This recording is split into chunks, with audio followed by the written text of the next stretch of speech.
Han pasado ya 3 años. No volvimos a tener noticias de Pablo, hasta que hace 5 meses, en que volvió a aparecer en el pueblo, se presentó el alcalde enseñando su pasaporte y su licencia absoluta y pidiendo permiso para vivir y trabajar en un lugar de la montaña, a 6 leguas de aquí. En 2 años se había operado un gran cambio en su carácter y aún en el físico de Pablo. Había servido de soldado, se había distinguido entre sus compañeros por su valor, su honradez y su instrucción militar, de modo que había llegado hasta ser oficial en tan poco tiempo, pero habiendo recibido muchas heridas en sus campañas, heridas de las que todavía sufre, pidió su licencia para retirarse a descansar de los trabajos de la guerra, y sus jefes se la concedieron con muchas recomendaciones. Pablo no tardó más que algunas horas en el pueblo. Cambió su traje militar por el del labrador montañés, compró algunas provisiones e instrumentos de labranza y partió a su montaña sin ver a nadie, ni a Carmen ni a mí. Retirado a aquel lugar, comenzó a llevar una vida de Robinson. Escogió la parte más agreste de las montañas, construyó una choza, desmontó el terreno y, haciendo algunas excursiones a las aldeas cercanas, se proporcionó semillas y cuanto necesitaba para sus proyectos. Sus viajes de soldado por el centro de la República le han sido muy útiles. Ha aprovechado algunas ideas sobre la agricultura y la horticultura y las ha puesto en práctica, aquí con tal éxito que da gusto ver su rosa, como él la llama humildemente. No, no es una simple rosa aquella, sino una hermosa plantación de mucho porvenir. Está muy naciente aún, pero ya promete bastante. Sus árboles frutales son exquisitos. Su pequeña siembra de maíz, de trigo, de chícharo y de lenteja le han producido de luego una cosecha regular. Merced a él, hemos podido gustar fresas como las más sabrosas del centro, pues las cultiva en abundancia y no parece extraño a la afición a las flores, pues él ha sembrado por todas partes violetas, como las de México, y no inodoras como las de aquí, pervincas, mosquetas, malvarrosas, además de todas las flores aromáticas y raras de nuestra sierra. Ha plantado un pequeño viñedo y a él he encargado precisamente de cuidar mis moreras nacientes y que están colocadas en otro lugar más a propósito por su temperatura. En suma, es infatigable en sus tareas. Parece poseído por una especie de fiebre de trabajo. Se diría que desea demostrar al pueblo que lo arrojó de su seno por su conducta, que no merecía aquella ignominia, y que en su mano estaba volver al buen camino, si la persona a quien había hecho tal promesa hubiera dado crédito a sus palabras. Los pastores de los numerosos rebaños que pasan en estas cercanías, como he dicho usted, lo adoran, porque apenas he sentido la presencia de una fiera en tal o cual lugar, por los daños que hace, cuando Pablo se pone voluntariamente en su persecución y no descansa hasta no traer la muerta a la majada misma que sirve de centro al rebaño perjudicado. Y Pablo no acepta jamás la gratificación que es costumbre dar a los otros cazadores de fieras dañinas, sino que después de haber traído muerto al tigre, al lobo, al leopardo, de haber avisado a los pastores en qué lugar queda tendido, se retira sin hablar más. Esta singularidad de carácter, junto a su rara generosidad y a su valor temerario, han acabado por granjearle el cariño de todo el mundo, solo que nadie puede expresárselo como quisiera, porque Pablo huye de las gentes. Pasa los días en una taciturnidad sombría, y a pesar de que padece mucho todavía a causa de sus heridas, a nadie acude para curarse, limitándose a pedir a los labradores montañeses o a los aldeanos que pasan algunas provisiones a cambio del producto de su plantación. Cerca de esta tiene su pequeña cabaña, rodeada de rocas, que él ha cubierto con musgo y flores. Allí vive como una ermita o como un salvaje, trabajando durante el día, leyendo algunos libros en algunos ratos, de noche, siempre combatido por una tristeza tenaz. Conmovido yo por semejante situación, He ido a verlo algunas veces. Él me espera, me obsequia, me escucha, pero se resiste siempre a venir al pueblo. Un día en que supe que estaba prostrado y sufriendo a consecuencia de sus heridas de la entrada del invierno, quise llevar conmigo a la señora madre de Carmen, para que esto le sirviese de consuelo. Pero él, apenas nos divisó a lo lejos, huyó a lo más escabroso y escondido de la sierra, y no pudimos hacer otra cosa que dejarle algunas medicinas y provisiones, retirándonos, llenos de sentimientos, por no haberle visto. Pero ese muchacho, interrumpí, va a acabar por volverse loco, llevando semejante vida parecida a la de Amadís. Es preciso sacarlo de ella. Indudablemente, contestó el cura. Eso mismo he pensado yo, y he puesto los medios para que termine. Usted habrá comprendido cuál debía ser el único eficaz, porque a mí no se me oculta que Pablo ha seguido amando a esta muchacha, con más fuerza cada día, solo que, altivo por carácter y resentido en lo profundo de su alma, por lo que había pasado, no puede ya pensar en el objeto de su cariño sin que la sombra de sus recuerdos venga luego a renovar la herida y a engendrarle esa desesperación que se ha convertido en una peligrosa melancolía. Pero en fin, esta niña, pregunté yo con una rudeza en que había mucho de curiosidad. Carmen no respondió. Se cubría el rostro con las manos y sollozaba. Ah, entiendo, señor cura, continué. Entiendo. Y ya era tiempo, porque la suerte de ese infeliz amante me iba afligiendo de una manera, como usted me concederá también, repuso el cura.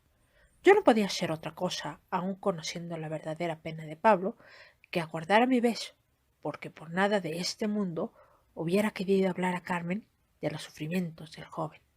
Temía ser la causa de que esta sensible y buena muchacha se resolviera a hacer un sacrificio por compasión hacia Pablo, o bien que llegase a tenerle un poco de cariño originado por la misma compasión. Usted, capitán, en su calidad de hombre de mundo, estimará desde luego el valor que podría tener un amor de compasión.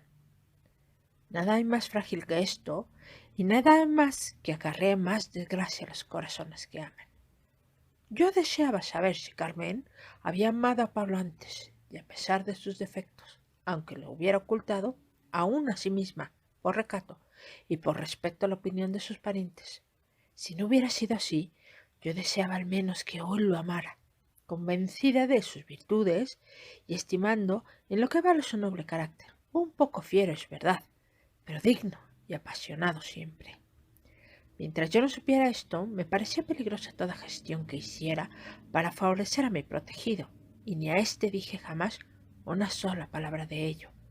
Como él tampoco me dejó conocer nunca, ni en la menor expresión, el verdadero motivo de sus padecimientos y de su soledad.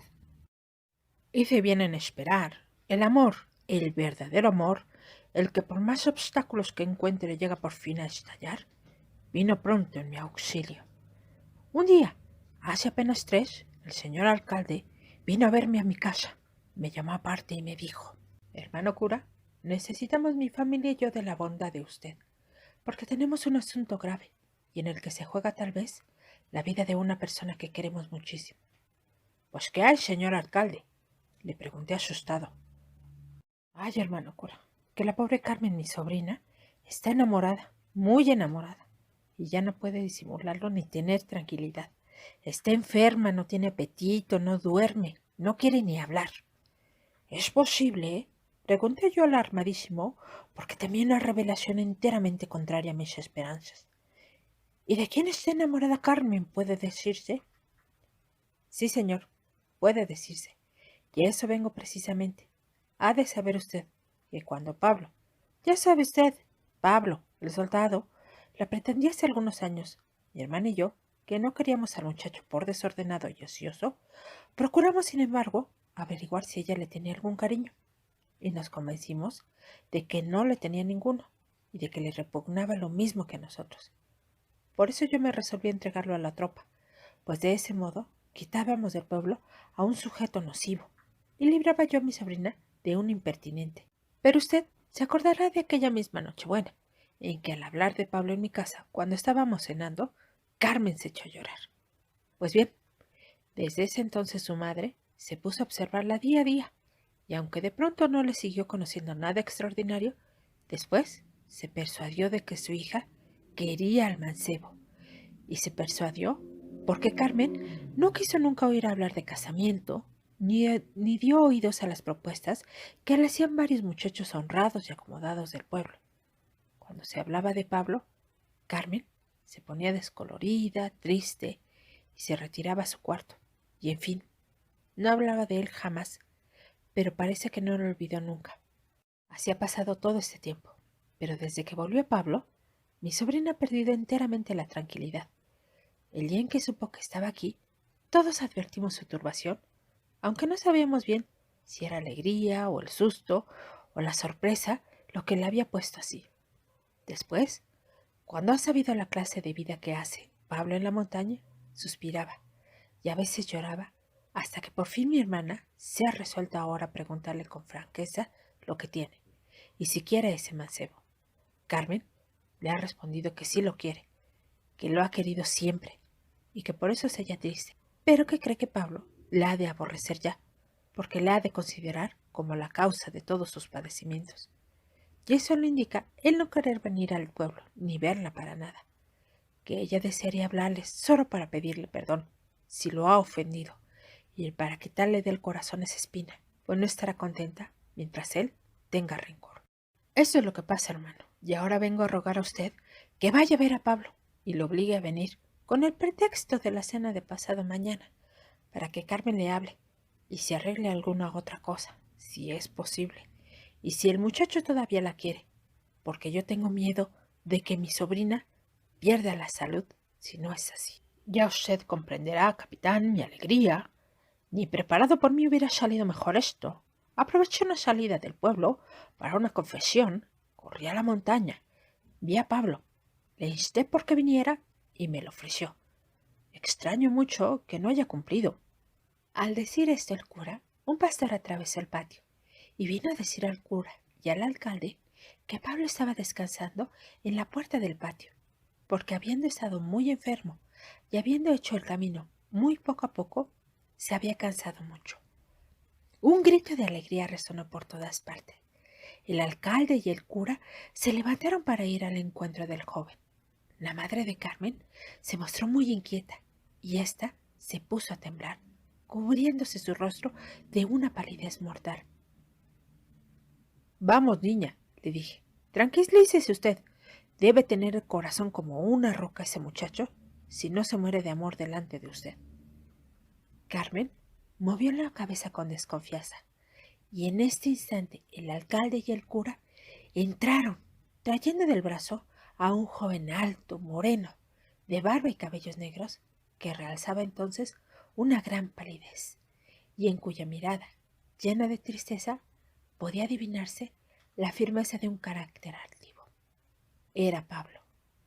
Venía vestido como los montañeses y se apoyaba en un bastón largo y nudoso. ¡Viva Pablo! Gritaron los muchachos, arrojando al aire su sombrero. Las mujeres lloraban. Los hombres vinieron a saludarlo. El alcalde lo condujo a donde se hallaba su hermana y sobrina, diciéndole: Ven por acá, picaruelo. Aquí te necesitan.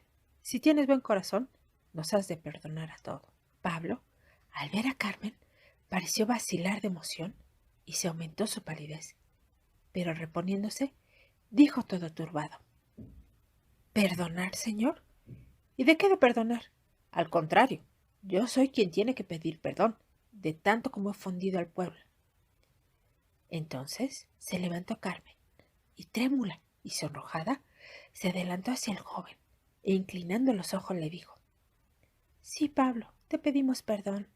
Yo te pido perdón por lo de hace 3 años. Yo soy la causa de tus padecimientos, y por eso, bien sabe Dios lo que te he llorado. Te ruego que no me guardes rencor. La joven no pudo decir más, y tuvo que sentarse para ocultar su emoción y sus lágrimas. Pablo se quedó atónito.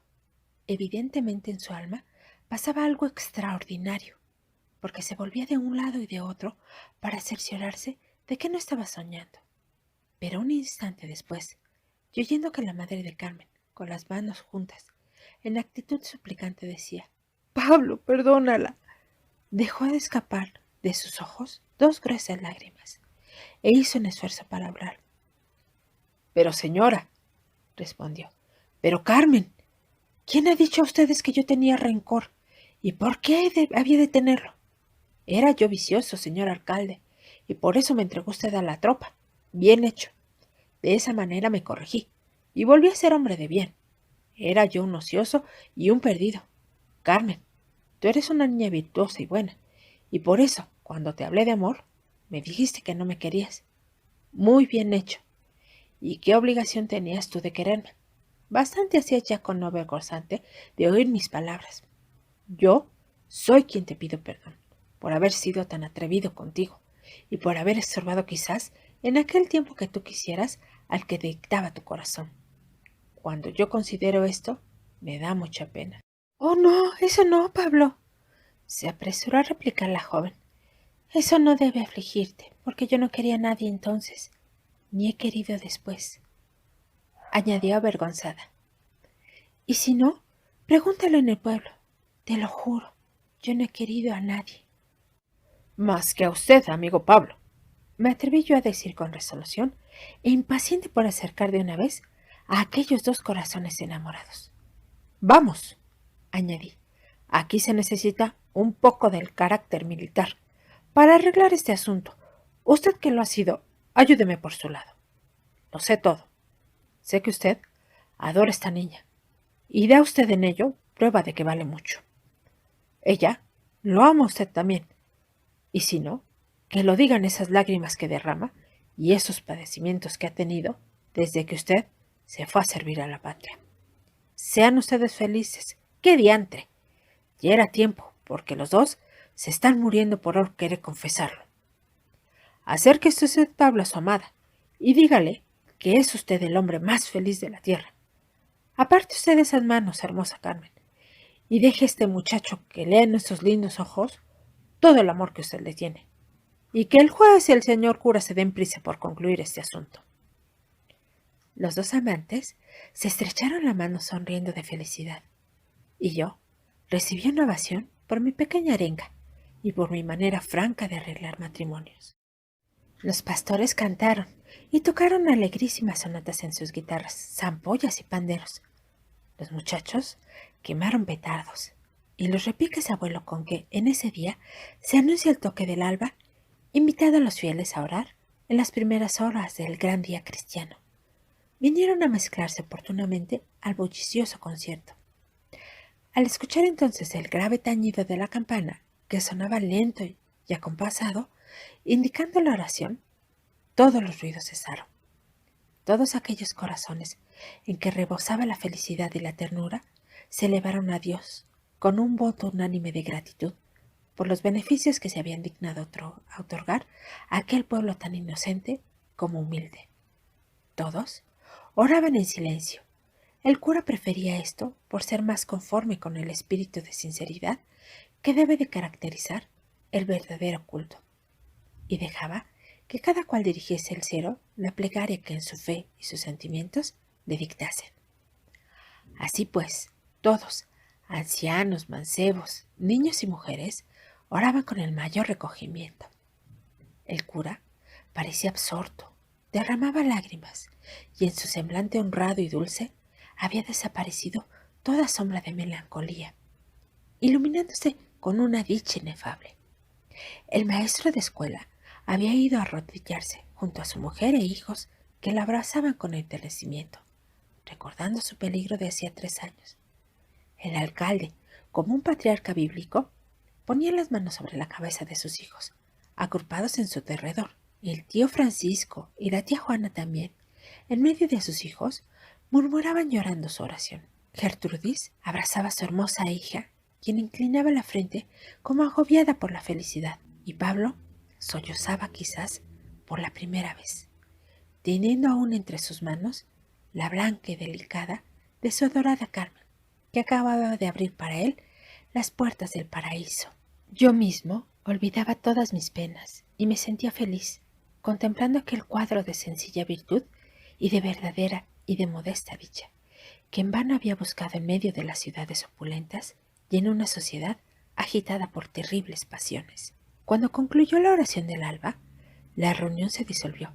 Nos despedimos del digno alcalde y de los futuros esposos, quienes se quedaron con él a concluir la velada, así como otros muchos vecinos, y nos fuimos a descansar, andando apresuradamente, porque a esa hora, como era regular en aquellas alturas, durante el invierno, la nieve comienza a caer con fuerza, y sus copos doblegaban ya las ramas de los árboles, cubrían los techos bajizos de las cabañas y alfombraban el suelo por todas partes. Al día siguiente aún permanecí en el pueblo, que abandoné el 26, no sin estrechar contra mi corazón aquel virtuosísimo cura, a quien la fortuna me había hecho encontrar, y cuya amistad fue para mí de gran valía desde entonces. Nunca, y usted lo habrá conocido por mi narración, he podido olvidar aquella hermosa Navidad pasada en las montañas. Todo esto me fue referido la noche de Navidad de 1871 por un personaje hoy conocido en México y que durante la Guerra de Reforma sirvió en las filas liberales. Yo no he hecho más que trasladar al papel sus palabras. Ignacio Manuel Altamirano. Amigos lectores, muchas gracias por leer conmigo. Coméntenme qué les pareció esta historia. Suscríbanse si aún no lo han hecho y denle like si les gustó el video. Aquí les dejo unas recomendaciones de otras lecturas. Escúchenme en el próximo video y recuerden, leer es conocer.